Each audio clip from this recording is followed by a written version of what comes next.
Warm greetings to our viewers and welcome back to Bulletin Bites, latest news on law, tax and business in India for Q3 2023. India continues to show resilience against the backdrop of a challenging global environment. Despite significant global challenges, India was one of the fastest growing major economies in financial year 2022-23 at 7.2%. India's growth rate was the second highest among G20 countries and almost twice the average for emerging market economies. This resilience was underpinned by robust domestic demand, strong public infrastructure investment, and a strengthening financial sector. Let's begin our Bulletin Bites for our last quarter to know what were the contributing factors to this strong and steady growth of our economy. Let us begin with updates by the Ministry of Corporate Affairs. It is important to note that for the limited liability partnerships, the format of certain statutory forms have been amended, such as Form 3 for providing intimation regarding any changes in LLP agreement and Form 4 for intimation of appointment, cessation and change in name or address or designation of a designated partner or partners of an LLP. Further, the Ministry has also extended the timelines for filing the Form 3 and 4 until 30th of November 2023. Moving on, in the field of labour laws in India, an important update is for the companies situated in Karnataka to note that the Government of Karnataka has amended certain provisions of the Factories Act. Now the daily maximum working hours for adult workers has been extended up to 12 hours a day from the previous 9 hours a day. Further, in case a company intends to appoint women workers during night shifts in the factory, the company shall ensure that such women workers shall be in a batch of 10. The company shall provide the women workers with transportation facility, adequate lighting in the premises, and CCTV coverage inside and around the factory premises.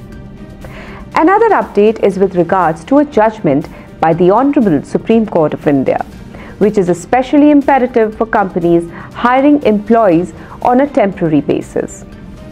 As per the recent judgment, such companies are mandated to issue a permanent employee status to such employees which have been hired on a temporary base and have worked beyond a continuous period of 240 days. The last but not the least, it is an update which has landmark importance in the field of data privacy laws in India. The Ministry of Law and Justice has passed Digital Personal Data Protection Act 2023.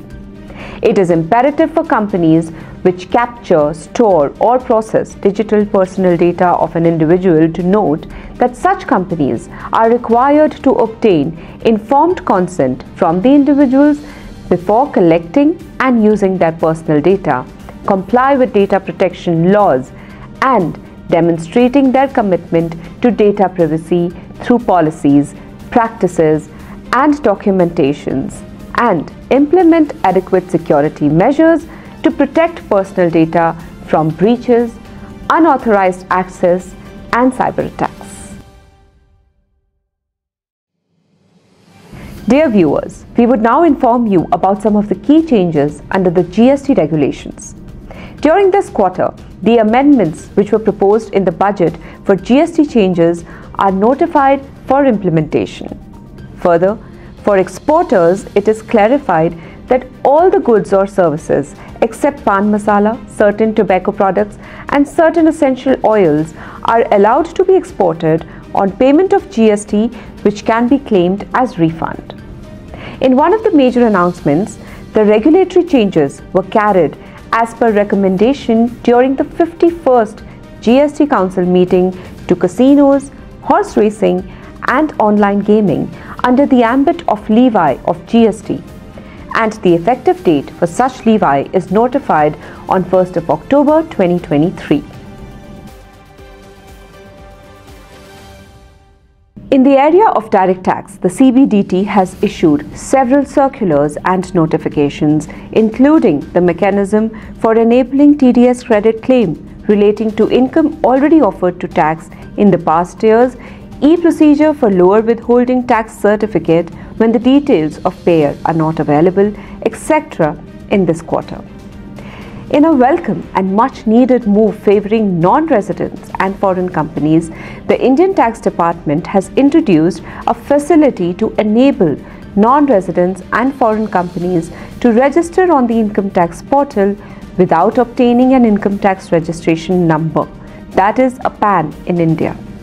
This will enable the non-residents and foreign companies to apply and obtain a digital form 10F, a commonly requested income tax document by the Indian customers, without requiring to first obtain a PAN and register it on the income tax portal, as was the case earlier.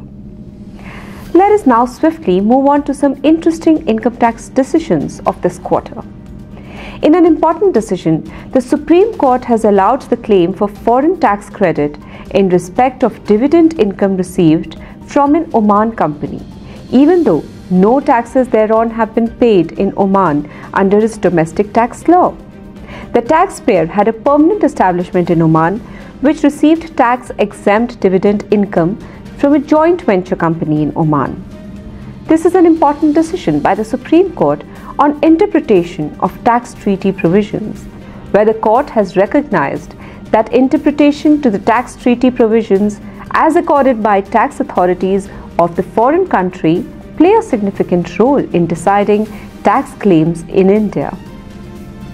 Next, we touch upon a decision by the Bangalore Tribunal in respect of constitution of a dependent agent permanent establishment of an Irish entity in India on account of its Indian subsidiary rendering marketing research and support services in India. Considering the facts, the tribunal held that the Indian subsidiary company did not constitute dependent agent permanent establishment in India, since it only provides marketing support services and does not engage in securing, negotiating, or concluding contracts on behalf of the Irish entity. In the past, there have been many instances of data breach. Finance departments of various institutions deal with huge volume of personal data in the form of KYC details of end users, thereby making them easy targets to possible instances of data breach. To safeguard the digital privacy, Indian government has introduced the Digital Personal Data Protection Act 2023. It is crucial for finance departments to familiarize themselves with the specific provisions of the DPDP Act 2023 and tailor their data protection practices accordingly to avoid legal repercussions and maintain trust with their clients. Some of the best practices are data mapping and consent management, not collecting excessive data, data security and data encryption, educating employees, and appointing a compliance officer.